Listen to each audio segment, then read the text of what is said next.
پورا موقع دے رہے ہیں کہ یہ جب فیصلہ ہو جائے. یعنی اگر ہم نے ٹرانسفر کا اتنی دیر اپلائی کیا ہوا ہے تو کم از کم فیصلہ تو کریں. وہ کرتے بھی نہیں ہیں. بہرحال وہاں بھی ان کو بھی میں نے کہا, بڑی دیر کا کہا ہوا ہے کہ ہمیں چیف جسٹس اسلام آباد ہائی کورٹ پہ مجھے کوئی اعتماد نہیں. جب مجھے اٹھایا گیا وہاں سے, آپ سوچیں کہ مجھے غیر قانونی اور آئینی طور پہ اٹھایا گیا ان کی عدالت سے, اور انہوں نے اس کو لیگلائز کر دیا. یعنی اصل میں تو ان کو اللیگل کرنا چاہیے تھا. سپریم کورٹ کو تو جانے کی نوبت نہیں ہونی چاہیے تھی. ان کی عدالت میں بیٹھا ہوں, شیشے توڑ کے, ڈنڈے مار کے, وکیلوں کو مار کے, وہ بیچارہ رجسٹری اسٹاف ان کو ڈنڈے مار کے, اور مجھے گھسیٹ کے لے گئے وہاں سے ان کی عدالت سے.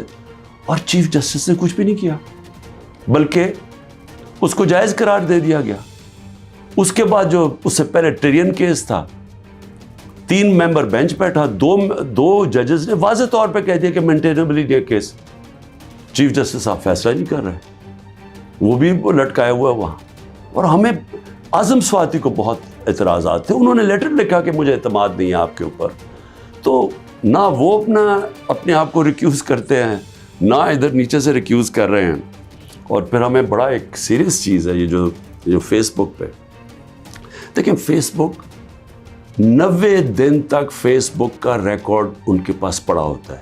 اگر FIA یا جج صاحب ایک صرف آپ کو ای میل کر دیا فیس بک کو کہ یہ کیس ہو رہا ہے, آپ مہربانی کر کے بتا دیں کہ 90 دن تک ان کی جو بھی فیس بک میں پوسٹ تھی وہ کون سی تھی. کیونکہ 90 دن تک جو لوگوں نے دیکھا ہے اور پوسٹ بھی کیا ہے کہ اس کے جو ہمایوں دلاور کی پوسٹ تھی اس پہ انہوں نے جو ان کا میرے متعلق پوسٹ کی ہوئی ہیں, وہ تو اگر کوئی بھی دیکھ لے تو مجھے تو ان سے انصاف نہیں مل سکتا. لیکن وہ FIA کے پاس گئے اور FIA نے جناب کہا جی وہ کیونکہ ڈیلیٹ ہو گئی ہیں, وہ FIA نے کلین چٹ دے دی. میچ فکس ہوا ہے. ابھی بھی اگر آپ کسی کو انصاف کی فکر ہے چیف جسٹس اسلام آباد ہائی کورٹ کی یا FIA کو, تو بڑا سیدھا ہے کہ ایک ای میل کریں اور فیس بک کو کہیں کہ ہمیں 90 دن کا دے. اس میں پتہ چل جائے گا کہ کیا دلاور صاحب مجھے انصاف دے سکتے ہیں یا نہیں دے سکتے. میں اس کے بعد دوسری بھی بات کرنا چاہتا ہوں, کیونکہ یہ تو اب دیکھتے ہیں, یہ بڑی تیز سپیڈ سے چل رہا ہے. اب دیکھتے ہیں آگے کیا ہوتا ہے. لیکن ابھی تک تو کوئی امید نہیں نظر آ رہی کہ جو فیئر ٹرائل ہوتی ہے وہ مجھے ملے گی, جو میرا رائٹ ہے.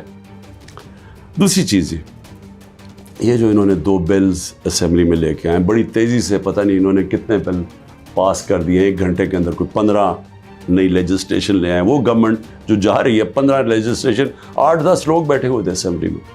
جمہوریت کا مذاق اڑ رہا ہے, نہ وہ بل پڑھے گئے ہیں نہ کچھ ہے, جلدی سے, اور سارا بل کے پیچھے بدنیتی ہے. اور یہ جو 2 بلز انہوں نے انٹروڈیوس کیے ہیں, سیکریسی ایکٹ اور prevention of extreme violence act, یعنی یہ جو 2 بل ہیں یہ تو ایک قوم کو غلام بنا رہے ہیں. یہ تو اسٹالن کی USSR کے اندر اس طرح کے تو قانون بنتے تھے, یا نازی جرمنی میں بنتے تھے. لیکن یہ کسی آزاد معاشرے میں تو کوئی تصور بھی نہیں کر سکتا کہ انٹیلیجنس ایجنسی فیصلہ کریں گی, کسی گھر میں بھی گھس جائیں گی اور فیصلہ کریں گی کہ یہ گھر کے اندر کوئی دہشت گرد ہے. اور وارنٹ ایک جو ہوتا ہے, گھر میں گھسنے سے پہلے آپ کو سرچ وارنٹ لینا پڑتا ہے, اس کے بغیر آپ گھس جائیں گے گھروں میں, کسی کے گھر میں بھی گھس جائیں گے اور کچھ بھی کریں گے, اور کسی کو ان کو روکنا نہیں چاہیے. تو یہ تو ایک ملک میں بالکل ہی غلاموں کو کنٹرول کرنے کے لیے ہو رہا ہے. پھر سیکریسی ہے, ایک اور ایکٹ لے آئے ہیں کہ آپ کسی بھی اگر کوئی انٹیلیجنس ایجنسیز کا کوئی آدمی ہے, اس کا آپ نام بھی نہیں لے سکتے. اگر آپ نے نام لے لیا تو وہ آپ کوئی اسٹیٹ سے غداری کر دیں گے, سیڈیشن ہے وہ. تو یہ تو اس طرف جا رہا ہے کہ جنرل مشرف کے مارشل لاء میں بھی اس طرح کی حالات نہیں تھے. یہ تو بالکل ایک وہ معاشرہ, اور مجھے لگ رہا ہے کہ تیاری کر رہے ہیں کہ انہوں نے تو الیکشن کا کوئی نیت ہی نہیں نظر آ رہی. تو اگر الیکشن نہیں کروانے ہیں تو اس کے بعد تو پھر لوگوں کو کنٹرول ہی کرنا پڑے گا, تو انہیں حربوں سے کنٹرول کرنا پڑے گا. اور مجھے جو خوف آ رہا ہے، میں آخر میں صرف یہ بات کرنا چاہتا ہوں کہ اس وقت جو پختونخوا ہے اس کی ہمیں فکر کرنی چاہیے، کیونکہ ان کی کوئی اپنی الیکٹڈ گورنمنٹ نہیں ہے اس وقت. ان لوگوں کو اوپر مسلط کر دیا ہے جن کی کوئی قانونی حیثیت نہیں ہے، اور وہ جو وہاں کر رہے ہیں، جس طرح کی کرپشن ہو رہی ہے اور جس طرح کا وہاں وہ صوبہ آہستہ آہستہ وہاں دہشت گردی بڑھتی جا رہی ہے، لا قانونیت بڑھتی جا رہی ہے، تو وہ تو لوگوں کو پہلے نوجوان وہاں سارے قبائلی علاقے کا جو جس طرح کی تباہی مچی تھی، جس طرح کی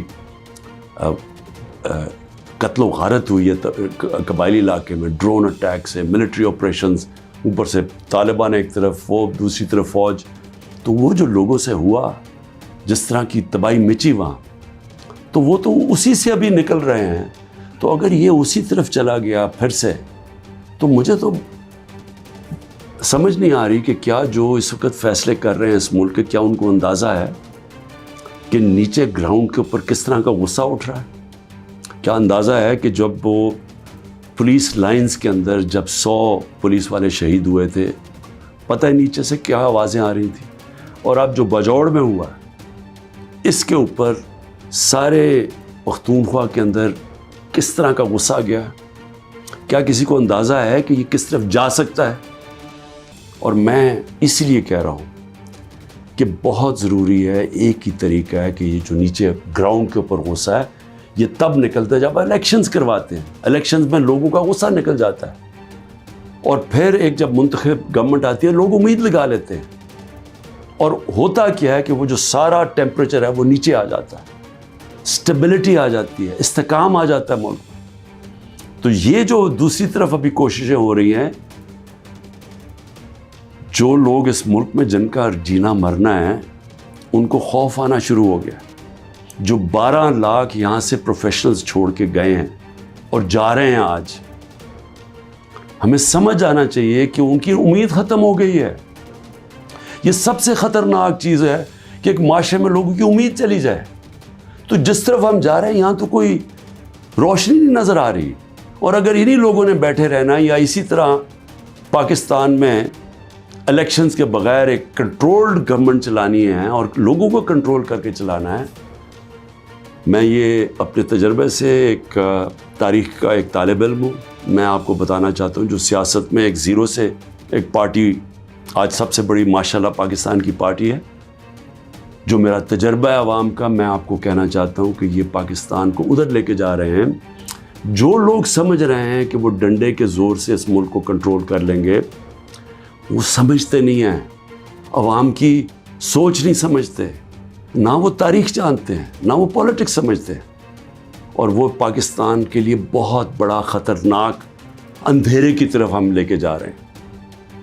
پاکستان زندہ باد.